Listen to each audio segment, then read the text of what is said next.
Hey guys, I'm Ravina Karjodkar and I've graduated from IIT Delhi in 2018.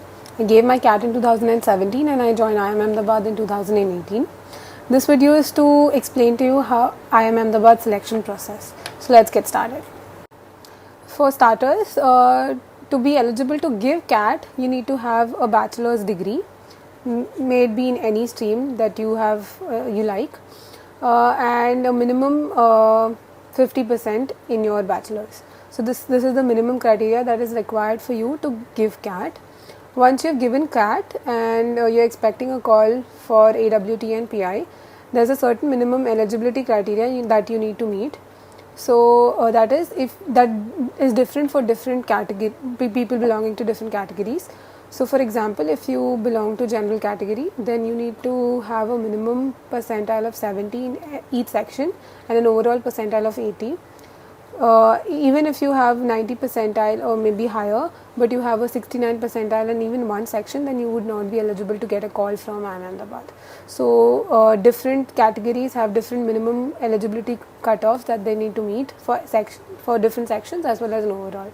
I will attach a link in the end of the video for you to get more information about these cutoffs. So like we know, CAT percentile is a major factor that is required to get into IIM Ahmedabad, but there are other factors which are important as well. So before you're called for AWT and PI, and once you have your CAT percentile cutoffs in place, there's another score which is called AR, which is application rating, which is calculated for each candidate. Now what is application rating? So application rating is divided into 4 parts. Let us call it A, B, C and D.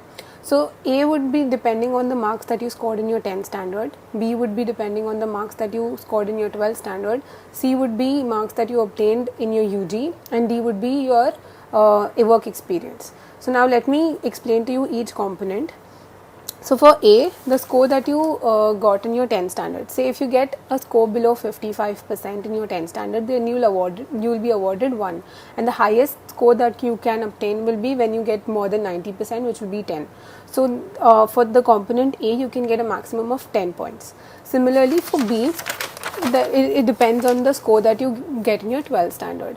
But now here there's a little difference in the score that you're awarded depending on what stream you had taken. For example, if you belong to science stream, then if you score anything less than 55% in your 12th, then you get 1 point. And if you get anything more than 90%, then you get 10 points. But if you belong to commerce stream, then if you get anything less than 50%, then you get 1 point, and if you get anything more than 90%, then you get 10 points, and there are different categories in between as well. So I will share a link in the end of the video where you can actually go and check for the different cutoffs for different streams, etc. This is just an example of how it is rated depending on what stream you belong to. Now for the third component, which depends on the bachelor's degree that you get, is actually divided into 6 sections by IMA, depending on what stream of bachelor's degree have you taken. For example, these streams are divided into, say, first category belongs to if you have a degree in medicine or surgery. Second would be if you have any professional degree, say CA, CS, ICWA, etc. And similarly, there are other categories as well. So now points will be awarded depending on what category you belong to. Similarly, they are rated from 1 to 10 depending on what scores you get. And the last component, the component D, depends on how much work experience you have. Here you can get a maximum of 5 points.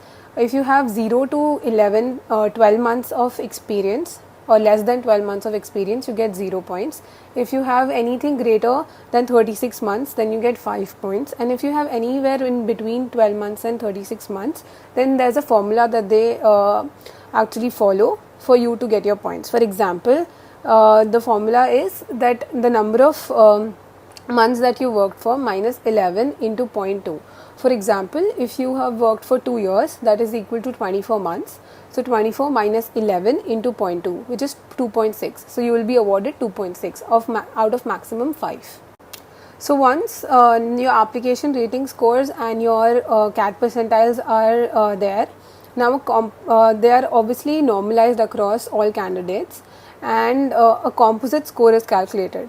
Now what is a composite score? A composite score is 0.35 into your application rating score plus 0.65 into your CAT percentile score. So now this is the composite score which is calculated for each candidate. So once your composite scores are calculated, shortlisting is done based on different categories. For example, if you belong to an OBC category and you have a bachelor's degree in CA, then there is an upper limit set for all these categories for a call to be given. For example, if IIM Ahmedabad has a upper limit of say 57 candidates that belong to OBC and have a CA degree, then if your composite score is in the top 57 of mixture of these categories, then you will get a call for the PI and AWT round. So similarly, all the upper limits are met for all the different categories, and then whatever requirement is remaining, then highest normalized composite scores are called for them to be filled. So I know this video can be a little overwhelming, as normally you think about getting into an MBA college in maybe your third year or your final year, and therefore there's not a lot that you can do to improve your AR rating scores now. But I've seen there's a trend that normally people follow, that after their placement seasons are over, they do not really concentrate on their grades in the last year. But I would like to say that if you are really thinking of getting into a premium MBA college, I would really suggest that you should actually focus on getting grades in the final year as well, because they may improve your AR rating.